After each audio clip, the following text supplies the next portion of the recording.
Welcome back to episode 3 of the Millionaire Method Experiment. And as always, this episode is brought to you by belief coding, the evolution of Human potential. Oh, it feels so sexy saying that, doesn't it? Oh, yeah, love it. Okay, so Gem, where are we up to in the experiment this week? So we've done our first belief coding session. Mm-hmm. We've transformed some beliefs. We've got our new beliefs. We did an offer. Tell us about the belief coding session that we did and what beliefs we changed and where it went back to. It went back to a couple of memories from being 4 years old and being 8 years old. Yeah. And I actually didn't, because we was working on something that was a 10, I can't remember, or 11. And then it went back to 4 and 8. So yeah, there was quite a lot that we worked through in that one session. And just because what we're going to go into the blip. The blip. But what was one of your beliefs that has absolutely terrified you? Of me slipping back, going, I struggled with depression for a very long time and panicking that I would sabotage or go back to that place, that dark place. It's not funny, but so it's not funny. I know it's not. It's funny because it's not funny. Do you know what I mean? So it's like, but let's go into the blip then. So now, like, we're filming 4 episodes of the Millionaire Method in a week, right? Today's a big day. It's been a huge day. We've got this huge mission. The first time we've ever done a podcast together.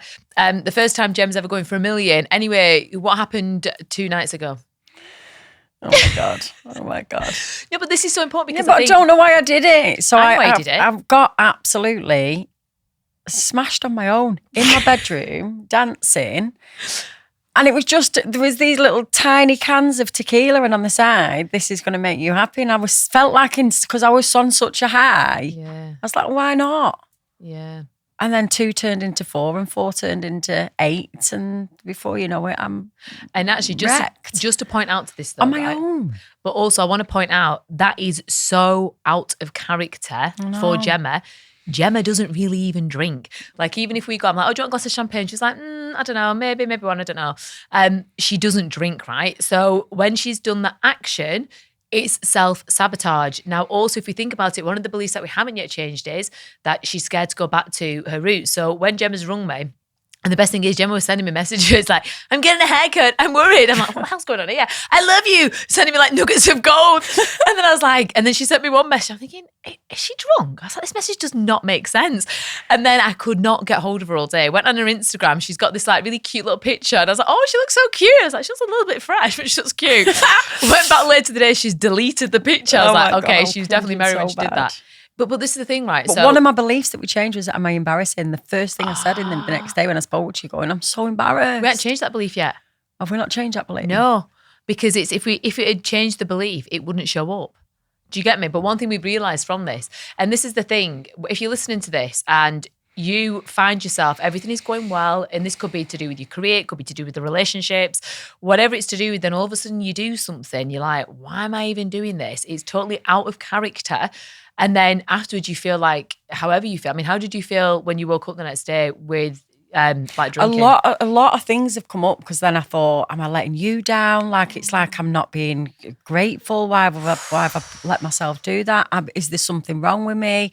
Am I like, loads of things have come up because I've done it on my own. But when I did it, it wasn't from a place of, because I wasn't feeling great. I was actually feeling great, but I don't know why I've gone back to that, because. So I know. So this is the thing, right? Remember what we've said in the earlier episodes, and this is critical for you to know for your own success. I was feeling great. That's the thing. Because you were feeling great and amazing about reaching this new level, your subconscious believes it's not safe. Now, if any of you downloaded the alignment method with the human compass last week, we got Gemma to human compass whether or not she felt worthy to feel amazing, to feel great, and it was no. When she felt great and amazing, but she didn't feel worthy of it, doesn't it make sense that you're self-sabotaged? Because that's out of character. You don't drink. That's out of character for you. I know, it's so bizarre. Yeah, it's been difficult for me, but it's also, as it took me back to that place of me revisiting that one more time to know that's not where you're going. I think because I feel dreadful from it. Oh, I love you. I do really love you. But this is the thing, right? So for me, looking at it from a belief perspective, from a subconscious perspective, I totally get it. Literally, you've been going towards the dream and the obstacle, the hurdles come up to keep you in your comfort zone, to keep you at that old identity. So things like that have to happen. Now, because we know what we know and now we're aware of it, now we know we can do a belief coding session on it. So you do feel worthy of this success. You do feel worthy of feeling amazing. So that doesn't happen. And this is what I want everyone to really, really understand and hear. If you sabotage your own happiness, it's simply because it's not safe for you to have the thing that you're going towards. And the only thing you need to do is create safety in your body to be able to have that thing and to be able to hold that thing. Okay, so before the blip happened, we'd also gone through the process of creating your offer. So we're going to go a little bit into strategy now. So what was your offer before? And this is the offer to create the, actually, do you know what? I'm going to read out the strategy just that we're planning on doing and where we're up to with the strategy. I've just been pointed out by our producer that I've got toothpaste on my arm, just so I'm aware. I am aware it's toothpaste. I was holding my dress whilst I was brushing my teeth this morning. Okay, so this is where we're up to. So essentially, over the next coming months, this is what me and Gem are planning on doing. So this is it. So step one round of belief code in advance. We've done that already. Step two, we're going to start looking at the core offer for Gemma's front end revenue. So this is what we did. We looked at what her core offer was before, and now we're looking at what her core offer is now, and then we're creating a value ladder. So what a value ladder is, it's when Gemma gets a client, what's the next step in their journey with Gemma? So talk about what your core offer was before, and then we'll talk about what your core offer is now. So my training course was 1497 or 1495. Yeah. Like 1,500 quid. Yeah. Yeah. And my first intake, I think I took 30 grand. Like, yeah. And that was it. Well, to be fair as well, your first intake, I think you only launched it for like 2-3 weeks. No, I didn't. 2 days. Oh, was it 2 days? Yeah, literally within a week. The whole process was in a week. Oh my God. Yeah, it was actually, wasn't it? Blimey neck. So this is the thing as well, right? We'd actually done sessions prior to that about you earning money. And this is the thing, like sometimes you're only one belief away, but for that, like your wealth thermostat was different then to what it is now. So if we look at the blip and we look at the next part in Gemma's journey to do the £1 million in the next 6 to 12 months, what's your new offer? So one thing I said to Gemma, I said, Gem, you've got to now start to create, was it your 3K offer? A 3, a 5 and a 10. A 3K offer, a 5K offer and a 10K offer. So talk through that. So when Gemma started to get crystal clear with her offer and start to actually see the potential in her offer, this is when the sabotage action has come about. And one thing I need to understand is, right, Gemma is incredibly skilled and she is the right person for the job. So if you're listening to this, I know Gemma has got within her a £3,000 offer, which is super valuable, a £5,000 offer and a £10,000 offer, because she's had businesses in the past. When she launched her first, actually you talk about when you first launched your MEMS, like you used to get 10 grand contracts. Yeah. So yeah, the first launch when we was doing MEMS, we got contracts with schools. Minimum contracts we was getting from schools was 10 grand. And I had to do some work around asking for 10 grand. But now when I'm looking back, I was like, bloody hell, they got a steal. They got a bargain. Yeah. Yeah. But yeah, I did really well. My first launch, I think, was like 25 grand or something. And then my second, I've done 30. My second on my own, I've done 30. And the reason why this is important for you to know is because that when you're creating an offer, like to do with making $1 million or to do with making 100 grand or whatever it is you want to make over the next 6 to 12 months following this process, your offer has to be relevant to the price. So if Gemma had no experience, we were starting this from complete scratch, there is no way I'd be saying, Gemma, what's your 3K offer? What's your 10K offer? But I know she's got the experience and the knowledge, and what she offers is valuable. So what you guys have to look at, and what I want you to take away from this is, what are your offers? Like, what can you add into something to sell, which is so valuable for the person that is buying it? That is the first thing. So we've got clear on your 3K offer and your 5K and your 10K. So do you want to share that? So of the 3K offer, obviously the 147, the 15 grand was 1,500 was a beta testing round anyway. So that's been now my 3 grand course. My 5K will have the business coaching in there, so how to set it up as a one-to-one private business, working with children. And the 10K is what I've literally been struggling around. I think this is where the little bit of sabotage is knowing that I'm giving enough value for it to be 10K. But bearing in mind, knowing she's giving enough value for it to be 10K.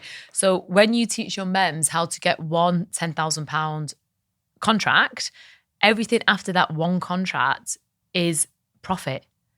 So these are the mindset shifts. So what we have to do here, and this is where the belief work comes in, when Gemmy's creating these offers, we've also got to look at what are the contradicting thoughts. So for you listening to this, when you create your offer, what is the contradicting thought? So Gem's was, I don't know if I'm giving enough value for this 10K. Yeah.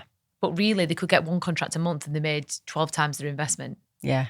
But this is where the shift in the dynamic of your mindset and your beliefs starts to come into play. Yeah, because the 3 and the 5 I'm absolutely fine with now. Because the 5 is like, I feel like it's totally worth it, and they'll make that money back within the first couple of clients.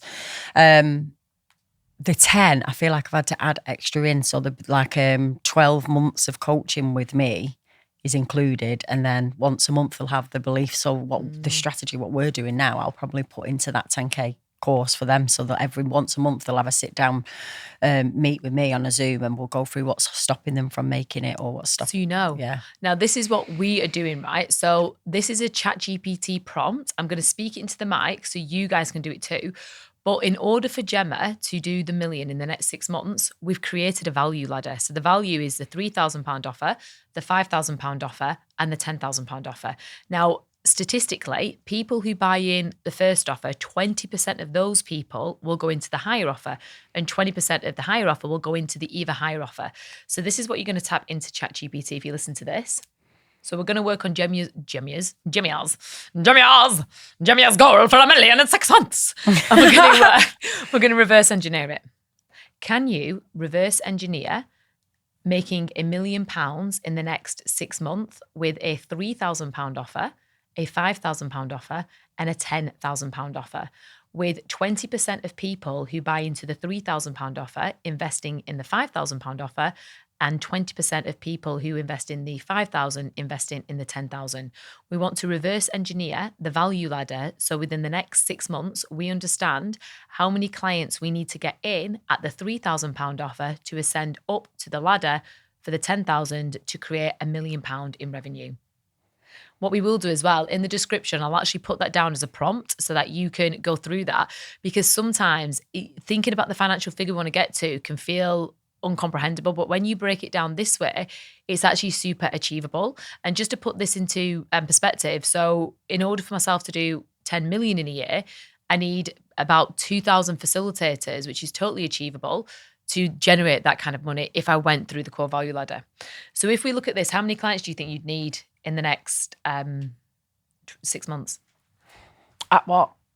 At 3,000. So if we go off that 200 theory, clients or something. 230 clients. 230 clients. Yeah. So if we look at this, well, 228. So to generate $1 million in 6 months with your value ladder, you need 228 clients at 3,000. That about 46 of them, 20%, will ascend to the 5K offer. About 9 of them, 20% of the 5K clients, will ascend to the 10K offer. That produces just over $1 million. So 1,003,200. Wow. So this is it. Like when you look at it that way, and this is the way I want everyone to start listening. When you break it down in that way and you start to look at the statistics of what you actually need to do, everything becomes easy. Because one thing I used to believe, when I used to follow coaches and mentors and they were making multi-millions selling like a £27 offer, I thought the 27 thing was the thing. I thought the £27 offer, was the thing that got them the multi-millions. But the £27 offer is the start of their value ladder. Does that make sense? Yeah. So when you start to think of that strategy, what's coming up for you, or just since we've created that offer, like what have you started to put into place? I've started building my 10K course. Yes. I've literally been on fire. I'm totally on fire, and it doesn't feel too scary to me. I know I've got work to do around it, but it doesn't feel. Talk to me about that. You know, you've got work to do around it. Because I'd even human compassed, and $8,000 felt okay, but 10 didn't. Wow. Which is a bit crazy, isn't it? But yeah.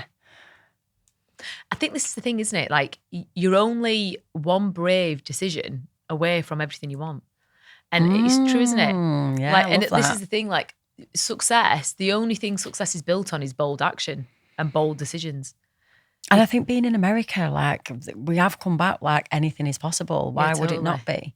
Yeah. And I think because I've come from a place that, because I've struggled and been in debt and had I've struggled. So me thinking of asking someone else for 10 grand is probably still a lot of that the lack. Do you know what I mean? There's so much more that I can still be working on. It's not even that I need to work on it. As soon as I have the awareness, it like melts away. Yeah. Do you know what I mean? I know exactly what you mean. Yeah. But the sabotage and everything else, like that is just completely swiped me off my feet because I thought, why the frig will I do that when I've been on such a high? And I think that is so relatable though, because I know myself, I have done stupid things that make no sense. And before understanding the power of our subconscious and understanding the power our nervous system and subconscious has over us, I used to think when I did something stupid, I was stupid. Or I used to think if I did something that would sabotage it's one of my things, I'm stupid. stupid. But not anymore though, because you're not. Yeah. But I would often think that I've done this thing, I'm daft, I'm stupid, why have I done that? And it would torment me. Like it would torment me. Whereas now, number one, I'm more aware when I'm about to do something stupid. So it's more of a rational, conscious choice because my bias in my subconscious is more for success rather than failure. But number two, it's if I do something daft, I'm like, okay, there's a reason. Like what am I trying to protect myself from? Because ultimately, that if I close your eyes, put your hand on your heart, Gem. Like, what is the benefit of you sabotaging that on a subconscious level? If you had to guess, I don't know. So perhaps me, even though I don't know. I'm open. I'm ready. To just know. Why I did it. Why I sabotage myself. What I was trying to keep myself safe from. What was I trying to keep myself safe from? What were you trying to keep yourself safe from? I don't know. Do you know what's just coming up for me now is knowing that this is going to be, people are going to see into my life. I feel a bit emotional now. Wow. Yeah. So, yeah. Do you know what's interesting? This morning, I told you, didn't I? Like, I'm never sick, like never poorly. And this morning, I felt physically sick. And even now, I'm feeling a little bit sick because of all the stuff that we've shared. I have the same thing. I'm like, people are going to see into me. People are going to, and it's like quite, and a lot is on the line. Like, we're saying that this is what we're going to go for. We actually don't know what is going to happen over the next 6 to 12 months. But I'm invested in it just as much as you. And I think it's, you sharing a lot of stuff, like really vulnerable stuff. Yeah, and things have come up for me as well. I think like my subconscious thinks that's my normal way of dealing with things. Yeah. So it's took me back to that what I would normally do because I block out the emotion of things. And obviously it's been at the airport and things that when my mum left me and working through them, it's all come to the surface. So maybe I'm glad it's happened now and it's not like, I'm not. I don't think it will happen again. I don't think it'll happen again. I just don't think it will because I don't. It's like almost like I did revisit and thought, whoa. I think it's the straw that broke the camel's back. Like that's it, you're done. Yeah. Maybe I needed to do that at the beginning. I don't know. I think, well, you consciously you didn't, but your subconscious needed to do that. So that's why it's happened. It's nuts, isn't it? Yeah, it's nuts. I love it though. But after this, we're going to actually do a belief coding session when we finished doing this to see how everything is. Yeah. Right, let's go into this then. So from what's working now for you that you're doing that wasn't working before?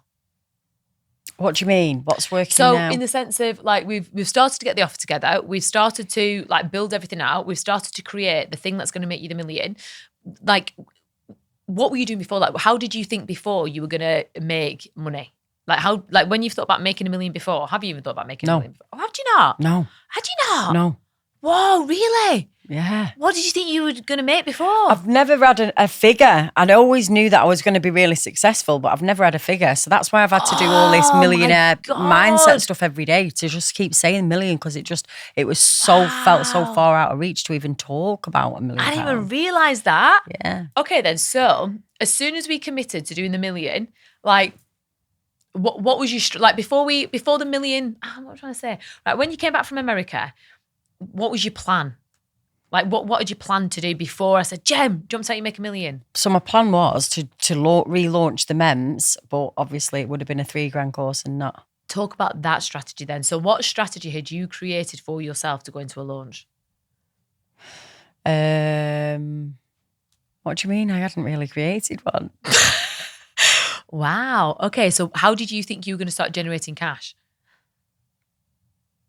I was going to do affiliates. With my team that I've already got. Yeah. I was going to relaunch and then offer them a 30-day challenge on top. Yeah. So I had like a little bit more of an add-on for them, so Yeah. they could obviously show up on social media. And how did you feel around that strategy? Like, what did you think was possible with that one? I thought I was going to smash it. Yeah. Because I'd come back from America like I was, but then I had bigger visions. So my mems was just like, I need as many mems as possible so we can get all these children can have that support. But the mems then turned into, I came back and then I wanted the charity. The more mems I could have working for the charity. What was the belief? So when we did the first belief gunning session, you changed. What happened? What was it now? You changed part of your strategy from just changing your beliefs before we'd actually gone into the strategy. So it was more kind of like, was it you decided that you basically set the charity up to get the mems, getting their clients to spread it. So, and again, like one of the things we've talked about now is getting, corporations to sponsor the charity, which will pay the mems because it's for social enterprise and it helps in the grand scheme of things. Yeah. So now that's what I've done differently since coming back from America. So I've got all these, I'm able to help all these families and children so they don't have to pay anything because our MEMS will then do the training process through the charity and they have to work with a minimum of 3 families before they'll even get accredited. So now I know that we're already able to start making a massive impact with children and families on a free process, but training my MEMS up at the same time. So it was pretty clever working out that way, isn't it? It is clever now. Because again, I think, like, had you ever reverse engineered, or if I would have said to you, Gem, you need 230 clients to do 1 million, what would you have thought? I can't believe that. Yeah, I know, but when you break it down, and this is literally I can see me having hundreds of men. I think you get 500. Yeah. I think it's, because the thing is, like, the mission and the vision is so big, and actually it's helping the next generation. It really, really is. It's helping the next generation. Anyone that wants to work with children and young people anyway, it's like, the way I look at it is, you'd go to university, you don't learn any of this stuff. It's come from a lot of lived and learned experience. And obviously me being in the schools for the last 2.5 years, trial and testing everything it's freaking, there's amazing value to it. So now I'm like, it's a no-brainer if you want to work with kids, whether you want to do it on a one-to-one process on your own or you want to work in schools. This is it. Can I go back to, so now we've got the vision and the mission. When we did the belief coding session, what memories and experiences that you worked on do you believe were stopping all of this from falling into place? Me always thinking I need someone to help me. I've always had business partners, and at the beginning of this year, you did. I've had two business partners that have completely screwed me over a little bit. Yeah, so I've had to start from scratch again, which I thought, how am I going to do it? And it's been better. Yeah, I've been more successful on my own than what I ever was with people there. But I've never thought I was capable because I've always thought I'm stupid, which was one of my beliefs. Wow. And actually, the 2 people that you worked with kept fulfilling that belief that you are stupid and made you feel that way, and you're not. I was the brains behind I was what they needed at the time. 100%. And like, even with this, I've got a feeling that they're probably going to feel this. Hashtag true story. It's done me the world of good though, because this year, I started off the year, I had 20 grand taken from me. I had a business pulled from under me. Every time I felt like I was doing well and getting something successful, it was being taken. But it shows in my belief coding, that's part of my life. Yeah, and actually go back into that. So when we did the belief coding session, some of the beliefs we went back to were, when you reach a level of success, that success was taken or you sabotaged it. Yeah, because it's like, but my story of my life, isn't it? When I've got feel like something's okay, it gets taken. Or my brother, I have this situation with people that I love being taken. It's probably why I've sabotaged now, because I'm thinking. Before it gets taken. Yeah. Wow. That's just come to me not come to me, it's come to you. From doing the belief coding session and actually going into understanding why you were in those situations, how much has changed for you? Like I said, I've got an absolute knowing that I am the person for this job. Like I feel there's such a confidence behind me now, where it's not fake it till you make it. Yeah. Do you know what I mean? I get that feeling, yeah. Because it used to be fake it till you make it, and I was winging it. Whereas now I think... Well, actually, do you know what? You weren't winging it, but you just believed you were winging it because of the level of belief you're at. Yeah. It's interesting, actually. So I had an advanced session from Charlotte, the lady who does my advanced sessions, and one of my beliefs was, so every time I would set a big goal, I would always sabotage the big goal. But then beliefs came up of, I set big goals because it's not safe for me to hit them because I always sabotage them. I was like, what? And then a big one was, in order to be successful, things get taken from you. When I went into the belief coding session, it went back to my 3 girls. They lost Alistair, their biological father, to suicide. And that's how belief coding was actually created, because it was created wanting to make sure that they would be okay. But it was created from sadness, from, this huge guilt. So the bigger I set the goal, like I had to sabotage everything, because my subconscious believes, well, when you have success, things get taken. Because when I was at the height of my success, that's when Alistair died. Then it created a new level of success with belief coding. But there's always been this heaviness attached to it, and this guilt of, well, if he wouldn't have died, this would never have come into fruition. What's interesting, though, when I did a belief coding session, I actually went back and Alistair in spirit came in the session as if it was like a karmic contract of like, well, I had to die. Like, it was just such a powerful session. Yeah. Here's like, this was always the plan, because isn't that, I know, yeah. It was quite an emotional one. Yeah, it was quite an emotional one. Even when I did Hattie, my youngest daughter, a belief coding session, who was only 10 at the time, she couldn't understand like why that had happened. And she was asking questions of, why has this happened? And, what's the purpose of it? So we had to reframe it in a way to make her understand as well, if this wouldn't have happened, number one, we wouldn't have 2 little brothers that she's got now. And number 2, we wouldn't be helping people who were going through the same thing that our daddy went through. Oh. It's wild. And I tell you what else came up, actually. Another belief was, in order to be successful, I'll be a bad mum. And that was a core wound. And this stemmed back from me being abused and the fear of, I think I mentioned it in episode 2, the fear of leaving my children to get abused. I'll tell you what else is interesting. I love Alex Debates, my husband, but he's like, I'm always with the kids. I'm like, you're not always with the kids. But that fulfills me being a bad mum when I go to America to do the mastermind, because he's with the kids and I'm not. So I'm going after the success, but I'm feeling like a bad mum because he's at home looking after the kids. Isn't that wild? But it's interesting, since I've cleared those beliefs, I've started operating from a different place, like a no F given place. Well, actually, no, I still give some Fs. I'm like, I need to work on this. Like, sometimes I'll say something, do you do this? Very like, yeah, I'm in my power. And then you're like, oh, why have I said that? Do you feel that? Yeah. Okay, so let's wrap up this episode. So what we're going to go into next week is a little bit deeper into the strategy, but actionable tips. I'm going to give you some, and I'm going to let Gem give you some. Last week, you should have done the alignment method and the human compass. So you're starting to become really aware of what unconscious beliefs that you have. Now, also, by the end of that process, you should also be aware of the new beliefs that you want to start creating and the affirmations that you need to start telling yourself. So the growth work for this week to step you forward to make the financial goal that you want to do in the next 6 to 12 months, I want you to start thinking about what are you selling? Like, what is your offer? Is it a product? Is it a service? And how can you make it really sexy, really irresistible? How can you add so much value into that offer that people will be stupid not to buy it? And just to share a really simple story, there's an amazing, like really cool little spiritual cafe near me. And one of the owners, she came to me, she's like, Jess, would you be interested in booking out this hot tub? We're struggling to get people to get into the hot tub. It's only 20 quid per person. I was like, well, for me, I would never pay 20 quid to just sit in a hot tub. I just would not do that. I said, but why don't you make it an experience? Like, I would pay 70 quid. I would pay 70 quid to 100 quid to have a goddess bath experience. I was like, so why don't you position it in a different light? And they did. So what I'm saying to you is, it's cool, isn't it? So how can you think outside the box to be able to create an offer that people want to buy? And Jen, what would you do here? Or like what was your offering and what's your offer now?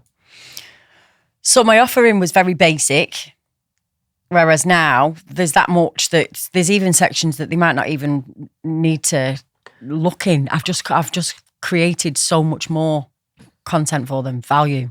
Do you know what I mean? I've put stuff in there that I would probably want to learn that's not even necessarily part of the course. Do you know what I mean? Yeah, I totally know what you mean. So when you've got your offer then and you understand that you've made this super offer. So for example, if I look at belief coding, its offer is, it's going to transform your life. It's going to transform others' lives. Then I teach you the business coaching, so how to get clients from it.